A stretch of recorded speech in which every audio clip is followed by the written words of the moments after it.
So things aren't going the way that anti-choicers thought they would go after Governor Greg Abbott signed that 6-week abortion ban.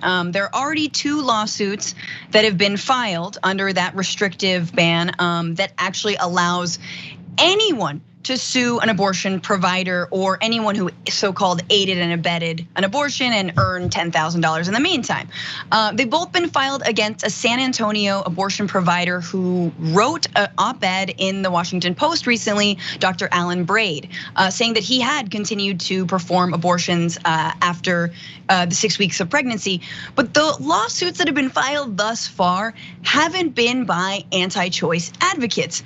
They've been by random, out of state, and both disbarred lawyers who aren't actually that passionate one way or another. In fact, one of them is pro-choice. So let's go to this. From the anti-abortion movement's perspective, neither of the 2 men who filed suits this week is an ideal plaintiff. The Arkansas man, Oscar Stilley, who describes himself in his suit as a disbarred and disgraced lawyer, said he was not pro-life and merely wanted to vindicate the law, and by which he means Roe v. Wade. The Illinois man, Felipe N. Gomez, described himself in his complaint as a pro-choice plaintiff. So in fact, they're not a bunch of so-called pro-lifers, right? That's not what's happening here. These are ostensibly pro-choice people, and they might have the opposite impact that the anti-choice groups wanted. They might, in fact, prove that this law is unconstitutional. So the 2 lawsuits allowed Dr. Braid and those representing him to assert the argument that the law is unconstitutional, under both Roe v. Wade, which granted women the constitutional right to an abortion, and Planned Parenthood versus Casey, which upheld it. So 2 of those. If that defense is accepted on appeal, legal experts say the cases could yield precedents effectively invalidating the Texas law, a significant loss for the anti-abortion movement. And the anti-abortion movement didn't think this through because they're mad in Texas. They're like, wait a minute, we just wanted to scare people.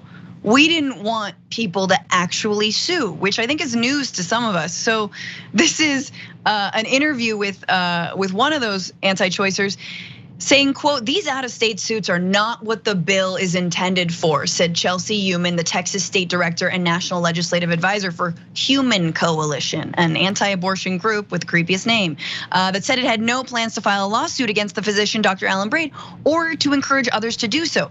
Ms. Human speculated that the lawsuits were plants, and she portrayed Dr. Braid's opinion essay as an attempt to bait a frivolous suit that would challenge the law's constitutionality in court.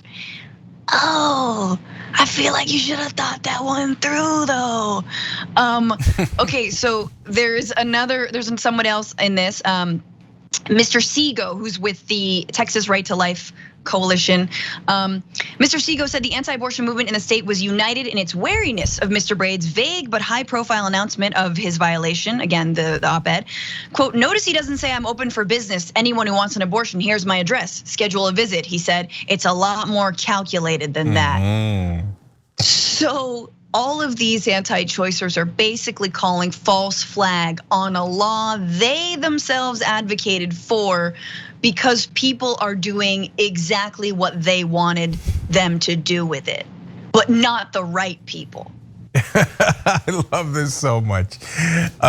First, I'm a child. I mean, since they're all such wackadoodles, I was amused by their names. Like, I know it's not, but it read like Miss Human and Mr. Seagull object to. Right? Anyways, and Miss Human's from the Human Coalition. Yeah, too, the Human Coalition. Yeah, sure. I took the 310 to Human and didn't find anything there. Anyways, so okay, on to serious stuff. Although this is also funny. So they say, okay, well, the law did not intend, in fact, here, I'll read it to you. They said, these out-of-state suits are not what the bill is intended for. Yeah, actually, maybe should have made it a little more specific then. Yeah, you know? no, it actually says in the bill that anybody can sue, including out-of-staters. Yeah. So that actually was the intent. And by the way, if you wanna know why it was the intent, it's because there's some very large anti-choice groups outside of Texas. and they wanted them to be able to sue as well. And so, but they're like, but wait, we didn't mean that other people. What, you guys are ruining it, okay? and then there's a second part, which is even better. They say, again, the human seagull folks say, neither of these lawsuits are valid attempts to save innocent human lives. Well, that's the interesting thing about this law. The whole reason why it's so tricky is that it created a loophole. Normally, in a civil lawsuit, you have to prove damage to yourself, right? That's integral in a civil lawsuit. But in this case, they wrote a law saying you don't have to prove damages to yourself. You could be totally unaffected by it, and you still get to sue and collect the money if they did it.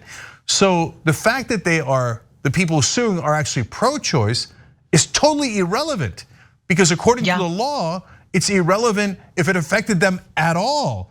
They just get to sue and collect. In fact, one of the lawyers who sued said, look, I'm pro-choice, and if they voted down, it's good, and I'm glad. And if they voted in, I get $10,000. Yeah. Well, he's been on house arrest for a couple years and was in prison for 10 years before that. So he needs to, he'll take that. He ain't going to turn away $10,000. But yeah, I just think it's, they meant for this thing to be like a deterrent, right, to people so they wouldn't get an abortion, because they're basically like, listen, just so you know, under this law, anybody from anywhere can sue you for anything related to having your abortion, and then two pro-choice guys sue them to highlight how ludicrous the law is. And they're like, whoa, no, not like that. We didn't mean that.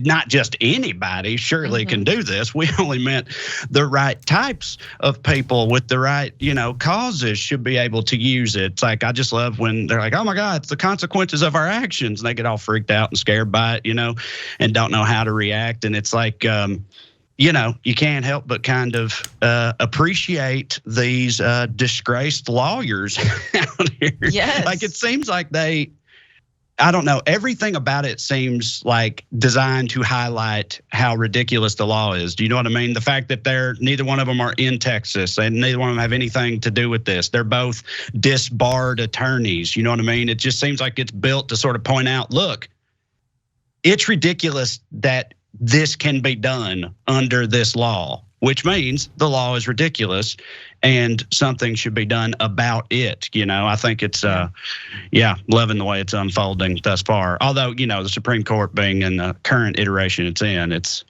who knows what they're going to do ultimately where all this is concerned, for sure. But for now, I'm all for these two lawyers here and Dr. Braid.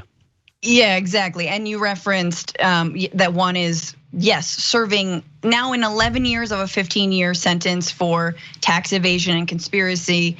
He's at home, though. He has been disbarred. That's Oscar Stilley. He's just kind of a character, and I feel like I want to read a couple of quotes from him. He tried to call Alan Braid, the doctor, and he tried to call on Monday morning and they wouldn't hear him out. I think they thought I was a bad guy, he said, chuckling. Dr. Braid couldn't be reached by the Daily Beast for comment Monday night. Quote, but I just want him to know, I respect the man, Stilley went on. Any man who would stand on his hind legs knowing good and well that the whole purpose of this thing is to bankrupt any doctor who tries it and does what he thinks is the right thing to do, I have a high degree of respect for him. Stilley doesn't think he will win if the suit goes to trial. He doesn't know anyone who believes that the heartbeat law is constitutional and enforceable, even after the Supreme Court declined to act and let the law go into effect. His real target, he says, are the legislators who installed the law in the first place. I see what you guys are doing, he said. Oscar's lying in wait for you. I'm coming. Yeah, this guy, he's like runs a blog called bustingthefeds.com. He's really taking this whole being sent to federal prison thing pretty hard. Like he's not a big fan of federal stuff. The federal people doing federal things really rubs Oscar Stilley the wrong way, I have found. I saw a quote where he compared that. He said he sympathizes with women in Texas because they're getting screwed over by the government, and he knows all about that. that, so he's like dedicated his life to trying to get back at the man for putting him in prison 15 years ago for tax reasons or whatever. But yeah, this might be the one thing we agree with him on. Like, don't ask him about anything else. Right, yeah. But he's probably gonna get some wild opinions out of this guy.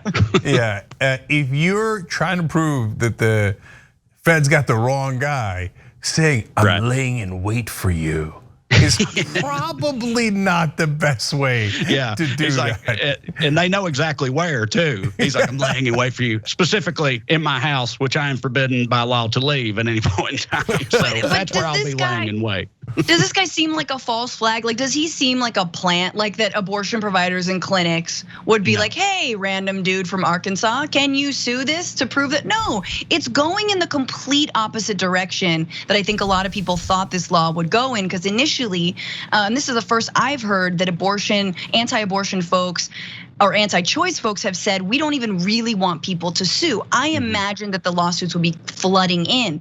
They didn't, right? They know, and to pretty big effect, it is working, that the law was designed to scare people either seeking abortions or providing them, right? And that is still working because nobody knows what's going on. Everyone's afraid of being sued. People are like, well, I don't have $10,000. That is the goal, and that goal is working. However, the entire chink in the armor of, of this entire law is, well, what if someone sues? And again, because the damages aren't personal, they're strictly about the Constitution, right? It will get struck down. It may very well get struck down, and then it'll be, kaput. You're done. The law is no longer. Yeah, it's actually potentially counterproductive, but let me quickly explain a bunch of things that are important to this. Number one, you got the conservatives saying that their favorite constitutional and judicial principle is plain reading of the language of a bill. And the plain reading of the language of this bill clearly states anybody can sue out of state, and no matter which side you're on. So they're screwed by their own judicial principles. For the layman, they don't care about no stinking legal principles, but when you go to court, that's what you're supposed to argue based on. And so you're gonna have trouble convincing conservative judges. And that's why this is among the reasons why it's counterproductive, because when they go to court with such an absurd law that is unconstitutional in several different ways, it makes it less likely that you'll overturn Roe v. Wade with a clown ass law like this. So they've actually done themselves some decent sized damage. But the reason why they don't want to sue is because they don't want to get tested because they know it's bad. But the reason why the threat works is not just because of the $10,000. There's of course multiple $10,000 that clinics can be charged or doctors can be charged, but it's the legal costs. So the legal costs is what kill you. And according to the law, even if they win, they cannot recover their legal costs. So they're trying to bury these clinics and bankrupt them on legal costs. That's why everybody's so worried. So my last point is, that's why among the reasons why Alan Braid is such a hero, because for him to put his neck out there with not only financially to challenge this law and say, yes, I performed an abortion past 6 weeks, but remember, the conservative in this country, unfortunately, are filled with lunatics. And there's stochastic terrorism everywhere. And so if you say, yeah, I performed an abortion, you raise your hand, you're playing with your life. And so it takes tremendous courage, and that should not be understated what a hero he is. Thanks for watching The Young Turks, I really appreciate it. Another way to show support is through YouTube memberships. You'll get to interact with us more. There's live chat emojis, badges. You've got emojis of me, Anna, John, JR, so those are super fun. But you also get playback of our exclusive member-only shows and specials right after they air. So all of that, all you gotta do is click that join button right underneath the video. Thank you.